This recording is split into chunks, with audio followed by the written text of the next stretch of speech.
और गुरु के सानिध्य में भेजा गया पढ़ने के लिए। प्रभु श्री राम अपने चरित्र से बता रहे हैं कि जीवन में गुरु का होना आवश्यक है, जो आपको उचित मार्गदर्शन करेंगे जीवन में। तो गुरु गृह गयो पढ़न रघुराई, अल्प काल विद्या सब आई। थोड़े ही समय में सारी विद्याओं में निपुण हो गए राम जी, बड़े हो गए, किशोरावस्था में प्रवेश कर रहे हैं। शिव जी कहते हैं भवानी एक दिन की बात है। भवानी ने कहा क्या हुआ प्रभु? बोले आज अयोध्या में विश्वामित्र जी महाराज का आगमन हुआ। विश्वामित्र जी आए, महाराज दशरथ जाते हैं, स्वागत सम्मान करके विश्वामित्र जी को ला करके अपने सिंहासन पर प्रतिष्ठित करते हैं, बिठाते हैं। मुनिया गवन सुना जब राजा, मिलन गयो लई विप्र समाज। चरण पखारते हैं, चरणोदक लेते हैं और साथ ही साथ निवेदन करते हैं कि महाराज क्या बात है, आपने आने की तकलीफ क्यों की? कोई आवश्यकता थी तो मुझे बुला लेते। आने का कारण क्या है? अचानक से आप क्यों आए? कैसे आए? क्या कारण है? विश्वामित्र जी मुस्कुराए, बोले दशरथ परेशान से लग रहे हो। दशरथ जी ने कहा नहीं महाराज, परेशान नहीं है, अचानक आप आए हैं तो मेरी इच्छा है जानने की कि क्या कारण है। कोई आवश्यकता थी तो मुझे बुला लेते, बाकी आपके जैसे संत आए हैं बिना बुलाए द्वार पे आए हैं, ये तो बड़ी अच्छी बात है।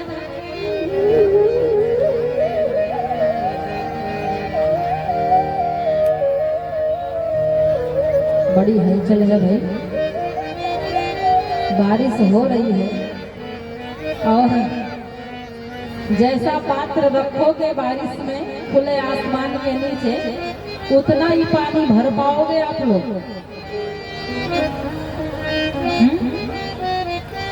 राम कथा रूपी वर्षा हो रही है, मन को कथा की ओर एकाग्र करें। बहुत सरल भाषा में समझाने की कोशिश हम करते हैं आपको, बातें समझ में आती है ना? हाथ उठाएं किसको किसको समझ में आ रही बात, बस इतने ही लोग समझे, बस इतने। इसका मतलब सबके समझ में नहीं आएगा। ध्यान केंद्रित करें, इधर इधर उधर ना जाने पाए मन, ध्यान से समझिए तथ्यों को। विश्वामित्र जी महाराज कहते हैं कि दशरथ मेरे आने से तुम कुछ परेशान से लग रहे हो। दशरथ जी ने कहा महाराज परेशान नहीं है, ये तो सौभाग्य है जीवन का कि आप जैसे संत बिना बुलाए द्वार पर आए हैं। बस इतना सोच रहा हूँ कि अचानक कैसे आपका आगमन हो गया, किस कारण आगमन तुम्हारा, किस कारण से आप आए हैं? तो विश्वामित्र जी महाराज आने का कारण बता रहे हैं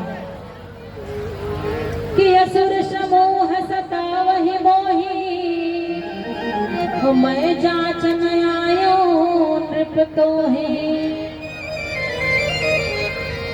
कुछ लोग कहते हैं कि विश्वामित्र जी राम जी को मांगने आए हैं,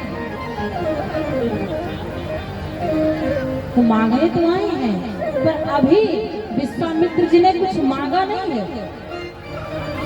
अभी सिर्फ अपनी बात बता रहे हैं दशरथ जी को कि असुरों का समाज मुझे बहुत सता रहा है और इसलिए राजन मैं जाचन आया नृप तोहि। जाचन का अर्थ होता है परीक्षा लेना, परीक्षण करना, और याचन का अर्थ होता है मांगना। तभी विश्वामित्र जी याचना नहीं किए हैं, मांगा नहीं, अभी बोल रहे हैं कि मैं जाचन आयु नृप तोहि। अब तो दशरथ जी के और होश उड़ गए, क्या जांचने आए हैं।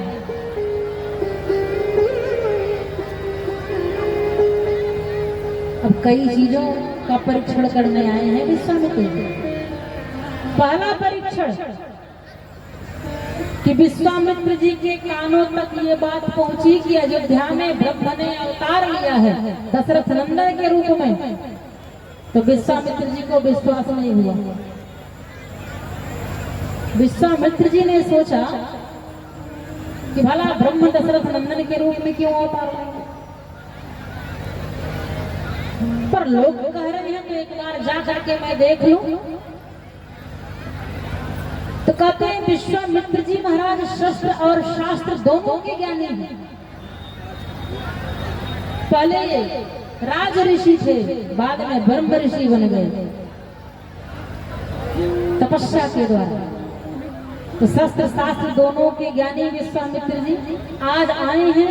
पहला परीक्षण ये है कि मैं देखने आया हूँ क्या सचमुच तुम्हारा बेटा भगवान का अवतार है। दशरथ जी ने चारों पुत्रों को बुलाया, कहा प्रणाम करो गुरुदेव को। सारे पुत्रों ने प्रणाम किया। विश्वामित्र जी ने भरत की ओर देखा, लक्ष्मण की ओर देखा, शत्रुघ्न की ओर देखा।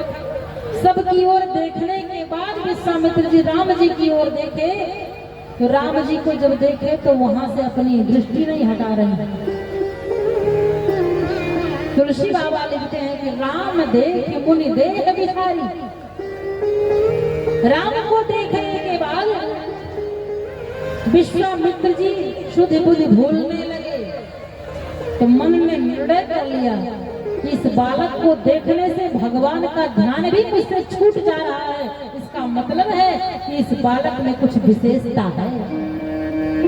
मन ने कहा हाँ विशेषता है इस बालक में, ये ब्रह्म ही है।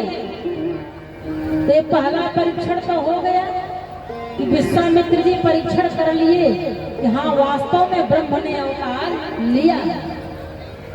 और दूसरा परीक्षण क्या है कि दशरथ मैं तो जान गया कि तुम्हारा बेटा कौन है, अब तुम जानते हो कि नहीं जानते हो इस बात का परीक्षण लेना। मैं जांचना आया हूं। अब इस बात का परीक्षण भी हो जाएगा जब राम लक्ष्मण को मांगेंगे। तीसरा परीक्षण कि दशरथ ये मेरा राज्य है और तुम यहाँ के राजा बने हो। यदि नहीं जानते हैं तो जान लीजिए, अयोध्या के राज्य सिंहासन पर दशरथ का अधिकार नहीं था। दशरथ सिर्फ एक कर्मचारी के रूप में राजा बना करके बिठाए गए थे। अधिकारी मुख्य विश्वामित्र जी थे। आप लोग कहोगे महाराज कैसे? सतयुग में ही राजा हरिश्चंद्र ने पूरी अयोध्या नगरी को विश्वामित्र जी को दान में दे दिया था। और श्री रामचरितमानस ग्रंथ में एक चौपाई, सिर्फ एक चौपाई इस बात को प्रदर्शित करती है। जहां अयोध्या कांड पूरा होता है, राम विवाह से वापस आने के बाद जब विश्वामित्र जी कहते हैं दशरथ अब मैं जाना चाहता हूं अपने आश्रम की ओर, तो दशरथ जी महाराज खड़े होते हैं सब पूरे परिवार को साथ लेके, और क्या कहते हैं कि नाथ सकल संपदा तुम्हारी, नाथ सकल संपदा तुम्हारी, मैं सेवक समेत सुत नारी, मैं सेवक समेत सुत नारी, नाथ सकल संपदा तुम्हारी।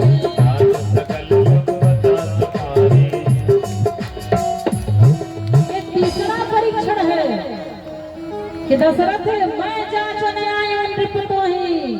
अरे अधिकारी किसी जगह जांच करने जाते हैं तो बता के थोड़ी जाते हैं, वो तो औचक निरीक्षण करते हैं, अचानक से आते हैं देखने के लिए। जिलाधिकारी पहुंचते हैं कहीं किसी विभाग की जांच में, तो विभाग वालों को सूचना थोड़ी देते हैं कि मैं आ रहा हूँ जांच करने, नहीं। वहां नाम दिया गया औचक निरीक्षण, अचानक पहुंचते हैं। इसलिए विश्वामित्र जी ने भी पहले कोई सूचना नहीं दी कि मैं आ रहा हूं। कि मैं आ रहा हूँ सुन करके दशरथ जी सचेत हो जाएंगे, भैया के अधिकारी आने वाले हैं, जांच में सारी चीजों को व्यवस्थित कर लो।